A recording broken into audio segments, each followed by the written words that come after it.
Agora, olha só, qual a diferença entre o fator Melquisedeque e a ordem de Melquisedeque? Exatamente, Caio.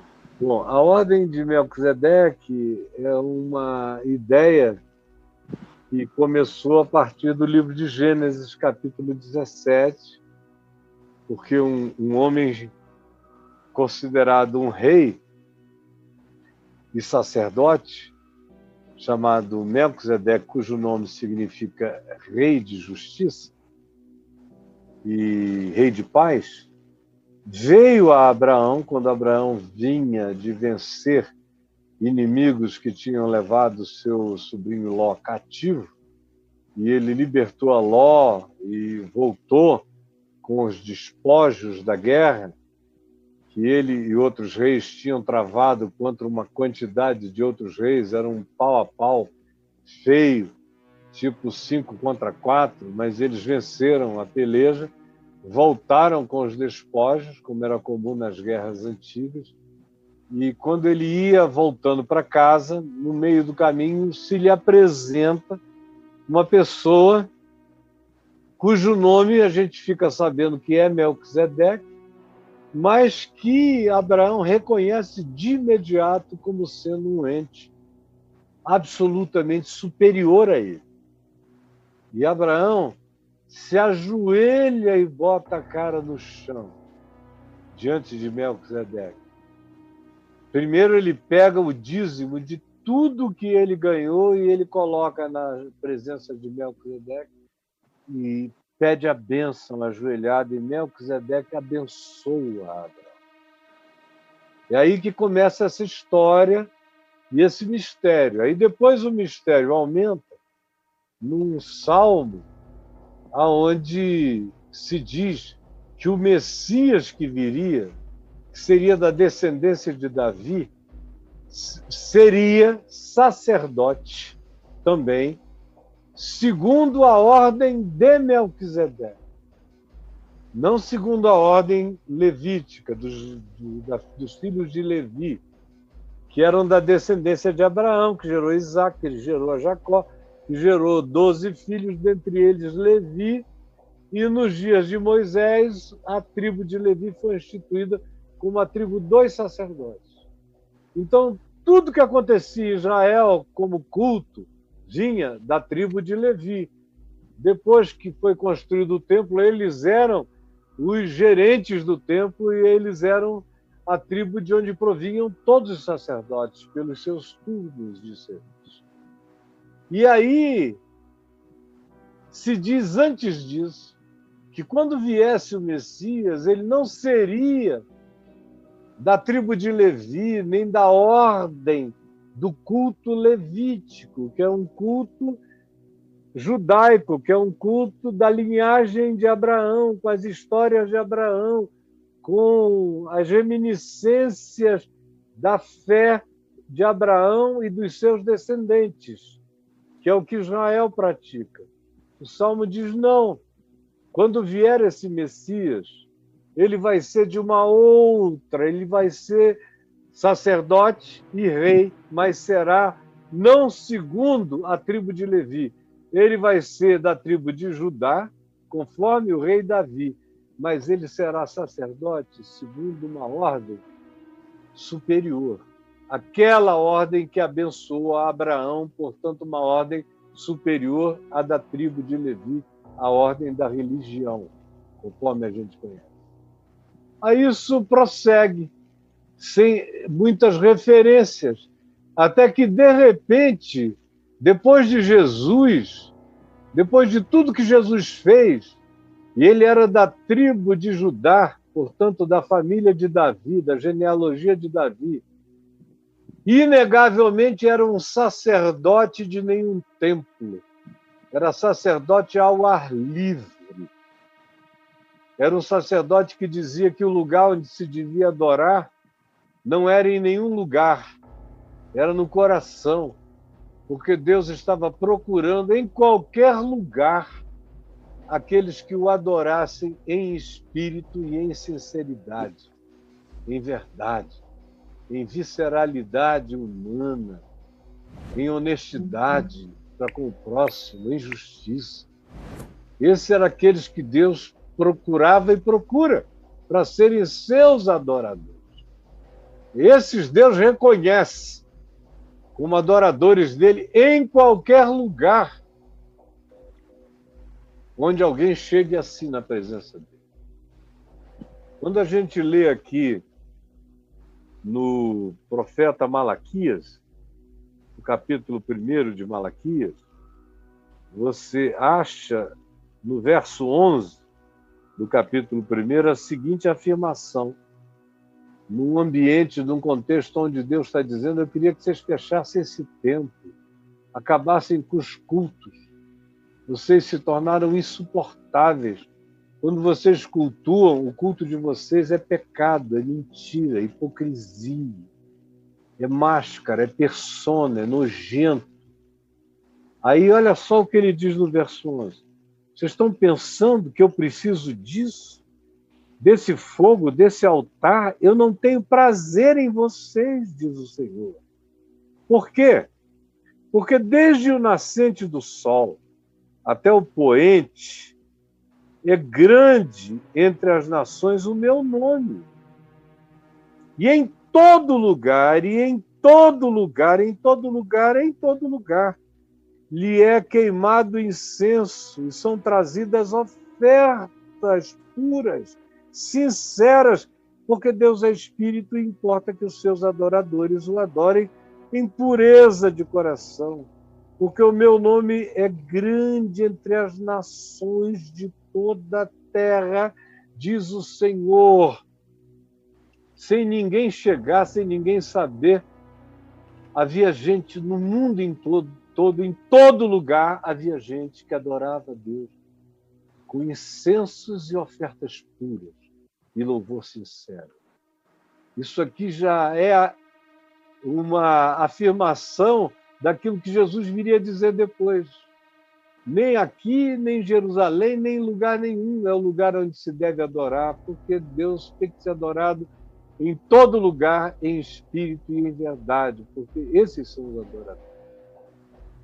Aí, depois disso, você vê Paulo abrindo esse leque e levando essa palavra, e você vê mesmo no livro de Atos dos Apóstolos, Pedro dizendo a Cornélio, lá em Atos 10, que ele sabia, Pedro, tinha convicção, de que em qualquer lugar da terra, onde alguém temesse a Deus e vivesse de acordo com o temor do Senhor, essa pessoa, em qualquer lugar, ele não está falando de gente que tinha uma informação, teologia, catequese judaica ou cristã, não. Bastava ser humano e sincero em qualquer lugar. Esse que assim vivesse seria aceitável diante de Deus e a sua oração. Ele tinha que reconhecer. Para Paulo, isso era natural. Ele já se converteu para além dessa barreira. Ele já olhava o mundo de outro modo. Ele cria nessa graça expandida. E João, que sai de Israel, vai para a Ásia Menor, vai para Mileto, e mencionado hoje aqui na fala do nosso querido professor José Costa, lá em Mileto, João vai morar. A tradição diz que ele mora com Maria, lá, mãe de Jesus, que lhe foi entregue por Jesus na cruz. Lá em Mileto, ele absorve o sentido do verbo. Ele entende que ali naqueles lugares onde ninguém sabia nada do Deus de Israel, nem de Jesus, nem de história nenhuma, havia percepções que os judeus não tinham atingido. Por exemplo, eles desenvolveram lá a ideia de que o universo só existia por causa do Logos, por causa do verbo, por causa de uma razão essencial que mantinha tudo jungido e tudo existindo. Essa não é uma ideia que nasce de nenhum lugar a não ser do chão do paganismo, assim como no Evangelho de Mateus, quem vai adorar com consciência o Messias, segundo a ordem de Melquisedeque, são astrônomos e astrólogos da Pérsia, chamados por nós de magos, que vieram e o adoraram, trazendo ouro, incenso e mirra, semelhantemente a Malaquias 1:11, semelhantemente a Pedro em Atos 10, semelhantemente a Jesus com a samaritana em João 4, semelhantemente a tudo que se diz e aquilo que João afirma na primeira epístola. Esse verbo, com o qual ele constrói o seu evangelho, no princípio era o verbo, na primeira epístola de João ele diz que nós temos um advogado, capítulo 2, verso 1, filhinhos meus, não pequeis, se todavia alguém pecar, temos advogado junto ao Pai. Ele, esse advogado que advoga a nossa causa, João conclui dizendo, ele é a propiciação pelos nossos pecados e não somente pelos nossos, que sabemos e conhecemos mais ainda pelos do mundo inteiro. É o que Paulo diz, escrevendo a Tito, que Cristo Jesus é o Salvador de todos os homens, especialmente dos fiéis. Mas é uma graça que ele sabia que estava estendida para além do conhecimento. É Paulo também que diz em Romanos, no capítulo 2, que havia aqueles gentios que não tinham informação de nada, e que, perdidos nas ilhas dos oceanos, inalcançáveis, mas que tinham o mandamento de Deus escrito no coração e viviam segundo esse mandamento, ora defendendo-se, ora acusando-se a si mesmos, mas encontrando uma síntese que melhorava o ser deles. Aí Paulo diz, vocês vão levar um susto, capítulo 2, verso 16, no dia em que esses corações forem abertos e os segredos dos homens forem revelados diante de Deus. Aí eu podia sair falando eternamente sobre isso. Aí chega a Epístola aos Hebreus, aonde isso ganha o tema da Epístola, é a ordem de Melquisedeque. É Jesus que é acima da religião, está acima de Abraão, acima de Moisés, acima do sacerdócio levítico, acima do templo, como Jesus disse, eis aqui quem é maior do que o templo, acima dos sacrifícios, o dele já foi feito uma vez e para sempre, acima de tudo, porque ele é sumo sacerdote, segundo a ordem de Melquisedeque. E com isso, se está dizendo que nenhuma religião, nem Moisés, nem Abraão, nem Davi, nem a Torá, nem ninguém, conforme o testemunho da própria Torá, conforme o testemunho dos apóstolos, ninguém coloca um limite para a revelação de Deus ao homem. Ninguém. Aí você diz, e eu, que sou mandado em Mateus, em Marcos, e pregar o evangelho a toda criatura, não é uma contradição? Não, eu obedeço o evangelho e prego, porque eu creio que existem pessoas que, de fato, se não forem chocadas pelo evangelho, não encontram luz.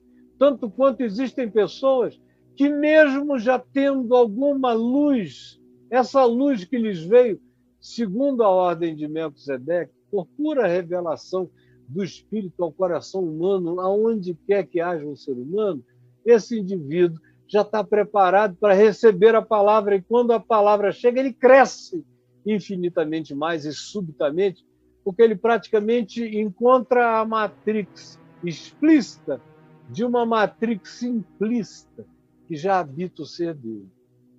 E aí a Epístola aos Hebreus nos conclui isso.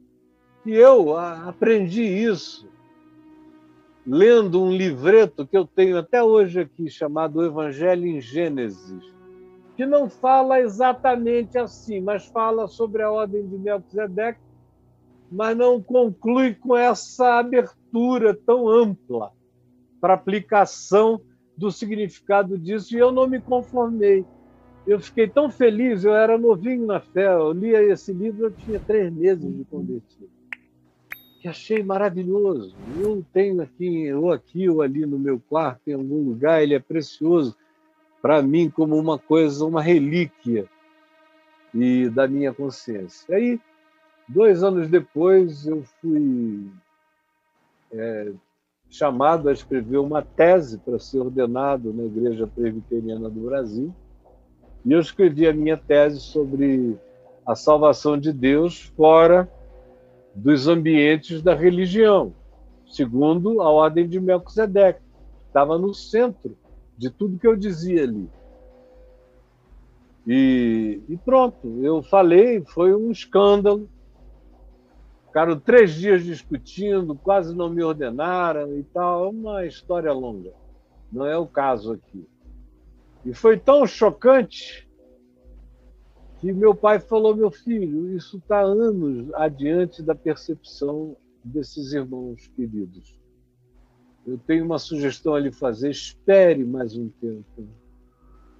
E eu queria logo fazer um livro. Ele disse: não, espera, espera. Senão eles vão ficar te julgando, te queimando, porque eles não estão entendendo, eles não conseguem compreender. Pode ser que no futuro eles te entendam. Aí, um pouco antes do meu pai morrer, eu já vinha falando, eu não consegui me segurar. Depois de 99, eu comecei a falar no assunto, 2000, e meu pai me disse: eu acho que chegou a hora. Vá em frente e viva com as consequências, porque essa é uma palavra que não pode mais ser adiada. Agora, isso é a ordem de Melquisedeque. E ela diz que Deus é livre para se comunicar com quem ele quer, havendo ou não mensageiros humanos que levem a informação. Aí, mais ou menos por 80 e alguma coisa, 83, 84, 85, me chegou às mãos, já em português, um livro chamado O Fator Melquisedeque, de um homem chamado Don Richardson, que era o autor. Esse livro está à venda, ele deve estar esgotado, mas provavelmente você o acha, Tá aqui, Caio. porque está aí, ele está à Amazon. venda na Amazon. O É, Fator Melquisedeque, do Don isso. Richard. O que esse livro diz? Diz a mesma coisa? Não. Ele diz, do ponto de vista antropológico, cristão e missiológico, então é uma antropologia missiológica, que em todas as tribos, em todos os lugares da Terra, existem fatores, existem portas de entrada, existem nesgas, existem furos na cultura, que são já predisposições culturais para que se receba o Evangelho, mas se tem que aproveitar aquilo para pregar o Evangelho. Então, do ponto de vista missiológico e antropológico, antes de qualquer coisa, o missionário deveria fazer uma leitura antropológica da tribo ou da cultura para ver quais são os pontos de contato com o Evangelho e tentar entrar, especialmente em tribos e em ambientes fechados, através daqueles pequenos portais de acesso que poderiam facilitar a comunicação para a pregação. É isso que o Fator Melquisedeque diz, mas não diz que sem pregação explícita de um missionário carregando a informação, Deus, só Deus, Deus mesmo, sozinho, possa falar, o Espírito Santo possa falar com qualquer um, mesmo no lugar onde nunca vai chegar ninguém, com a informação física, histórica sobre Jesus. Como já há alguns lugares onde se percebeu que isso aconteceu. Houve na Indonésia, num momento em que estava havendo um grande derramamento do Espírito Santo, houve um susto que um missionário levou quando ele chegou numa daquelas muitas ilhas da região da Indonésia no fim do século XIX, início do século XX, onde nunca nenhum cristão tinha botado o pé para falar de Jesus, ele chegou lá e levou um susto, porque quando ele abriu a boca para falar de Jesus, o pessoal disse que conhecia. Aí ele disse como? Aí levaram-no ao pajé, ao sacerdote local da cultura, e o indivíduo disse que ele teve um sonho, e nesse sonho aparecia a ele um ente de luz que dizia para ele escrever na língua dele, com os sinais dele, o que iria ser ditado. E o cara escreveu. E no fim, quando o missionário teve acesso, o que tinha sido escrito tinha sido o Evangelho de Marcos. E eles conheciam toda a história de Jesus através do Evangelho de Marcos. Mas isso aí é uma colher de chá das mais excepcionais que eu já vi.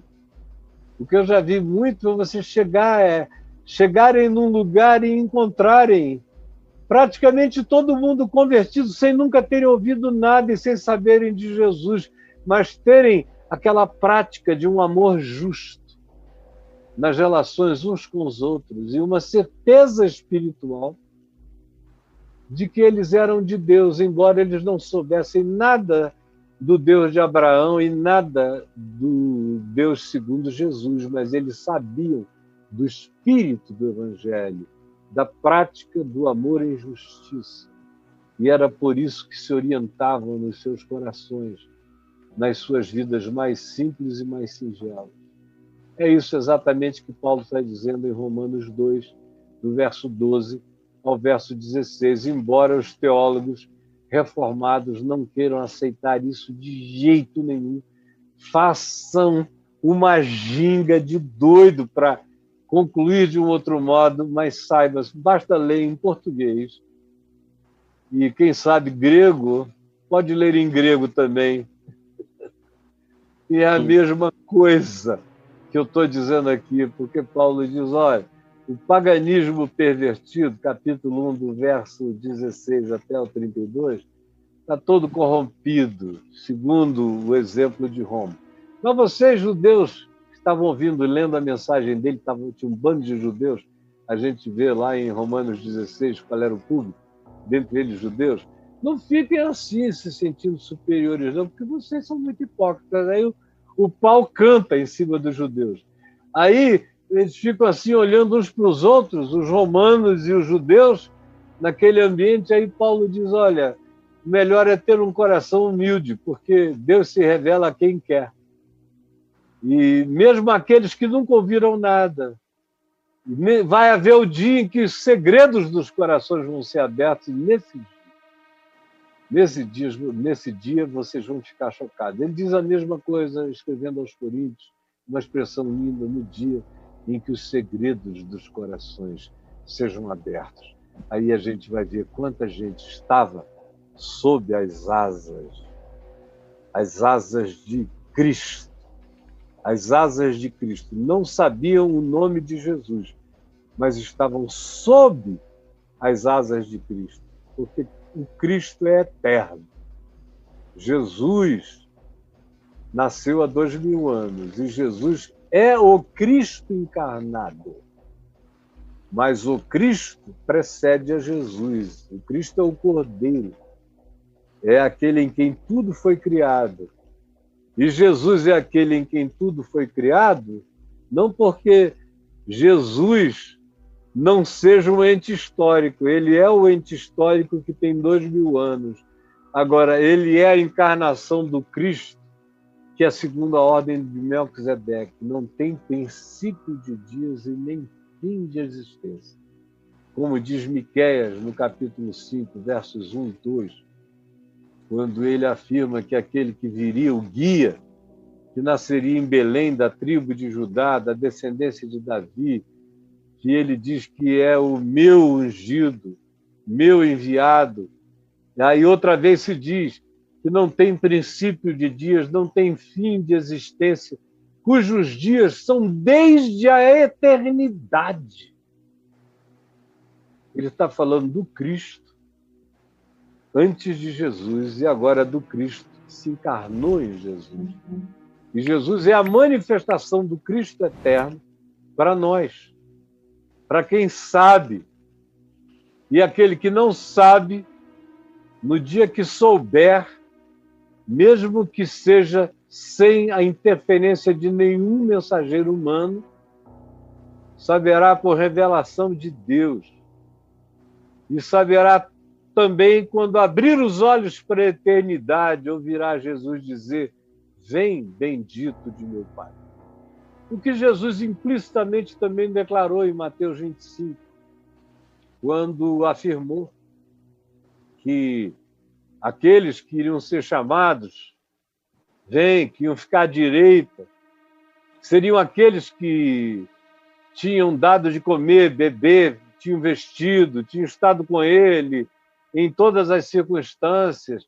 E aí aquele grupo vai dizer: mas nós não, a gente nem soube de ti, a gente nem te conhecia, a gente não estava pensando em ti quando a gente fez o que a gente fez. Quando a gente socorreu os pobres, necessitados, aflitos, sedentos, famintos. A gente não estava. Jesus disse: não, vocês estavam fazendo isso a mim o fizestes. Entrem, benditos do meu Pai. Essa é a ordem de Melquisedeque. Isso daria um calhamaço desse tamanho, que eu já deveria ter escrito, mas até o dia de hoje eu só tenho falado a respeito. Mas a ordem de Melquisedeque é infinitamente superior ao fator Melquisedeque. O fator Melquisedeque diz que tem brechas, mas você tem que ir lá e entrar. E se você não pregar, ninguém encontra graça de salvação ali. Já a ordem de Melquisedeque diz que não depende de eu ir ou eu não ir. Eu devo ir por alegria, por amor. Pastoreia os meus cordeirinhos. Foi o que Jesus me disse: é meu privilégio ser um anjo dessa anunciação, ser um mensageiro dessa anunciação. Agora, Deus não está condicionado a mim. O Espírito Santo não está condicionado a mim, nem à igreja, nem aquilo que você chama de igreja, em lugar nenhum. Do contrário, cara, estava tudo perdido, porque os cristãos não sabem o que é o Evangelho, imagina só. E os cristãos são 1 bilhão de pessoas na Terra, 1 bilhão que não sabe o que é o Evangelho, que precisa ser evangelizado, que são os mais duros de coração. Agora imagina chinês, indiano, gente de todos os tipos e tribos e ritos e islâmicos, e gente animista, e gente nas ilhas solitárias e povos não alcançados. Ou gente que mesmo alcançada tem Coca-Cola, mas não quer Jesus, porque o Jesus é a cara da igreja, e a igreja eles não querem porque para eles aquilo é o diabo, opressivo. Então, não associem a graça de Deus à manifestação do que vocês chamam de igreja, porque isso é blasfemo, é limitante, é herético, diminui a liberdade de Deus de ser Deus, e ninguém consegue fazer isso. Ninguém fará, graças a Deus. Você pode me chamar de herege, mas eu sei que eu estou falando a verdade em Cristo. E não estou mentindo a nenhum de vocês. Não estou mentindo às gerações sobre as quais eu venho ministrando essa palavra assim como. Então, Braulio, como diz o povo da minha segunda terra, Sim. Uma coisa é uma coisa, outra coisa é outra. É outra coisa, exatamente. São várias coisas, mas uma coisa, cada coisa é uma coisa, não é isso? Uma coisa, é isso mesmo.